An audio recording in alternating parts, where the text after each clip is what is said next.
I wake up to a little bit of drool on my pillow, feel like it's gonna be a bad day. 안녕하세요. 생신현존보에 근무하는 현무린입니다. 채무자의 부동산에 저당권을 설정하고 금전을 대여하여 주었는데 채무자가 변제를 하지 않고 도주하여 행방을 알 수 없는 경우 저당권을 실행하여 경매에 붙일 수 있을까요? 채무자의 행방을 알 수 없는 경우에는 공시송달 제도를 이용하여 저당권을 실행할 수 있습니다.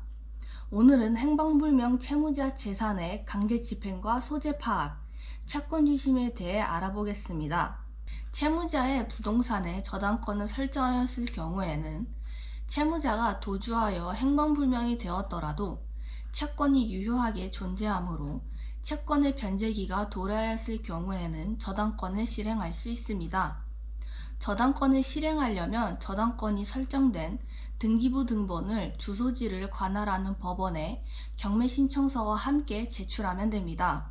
경매 신청을 하여 경매 개시 결정의 판결이 내려지면 이를 담보 설정자에게 송달하여야 하는데 당사자인 채무자가 행방불명되어 송달이 되지 않을 경우에는 법원이 공시송달의 절차를 취하고 법원의 게시판에 게시를 하고 송달하는 것으로 합니다. 그러나 저당권이 설정된 물건에 제3취득자가 있을 경우에는 저당권을 실행한다는 내용의 통지를 제3취득자에게 하여야 합니다.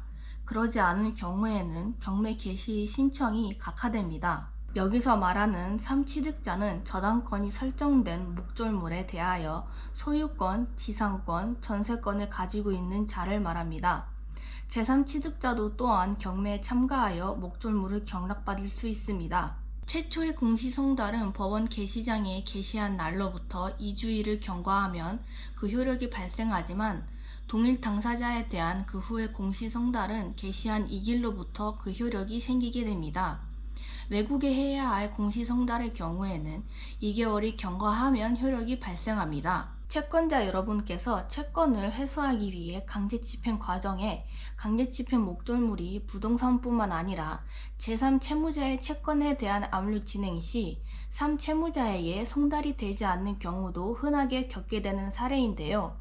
실무적으로 제3채무자에 대한 금전채권의 압류는 송달이 되지 않으면 압류가 불가한 것으로 알고 있는 경우가 많으나 제3채무자 채권 압류 및 추심명령 시에도 3채무자 송달이 불가할 경우 공시송달 제도를 이용하여 강제집행 절차를 진행할 수 있습니다. 신용정보회사에 의뢰할 시 채무자의 소재 파악 방법에는 기법적으로 다양한 실무적 방법과 노하우가 있으며 법적 절차를 통해서도 가능한 방법이 있기 때문에 채권자 여러분께서 접촉되지 않는 채무자에 대한 채권 주심에 대한 고민이 있을 경우 저희 채권 주심팀의 상담 서비스를 이용할 수 있습니다. 부실 채권의 회수를 위해서 채무자의 소재 파악하는 것도 중요한 절차이지만 무엇보다 더 중요한 부분은 신속하게 채무자의 실익 있는 부동산 자산과 금전채권을 파악하고 보존 조치하여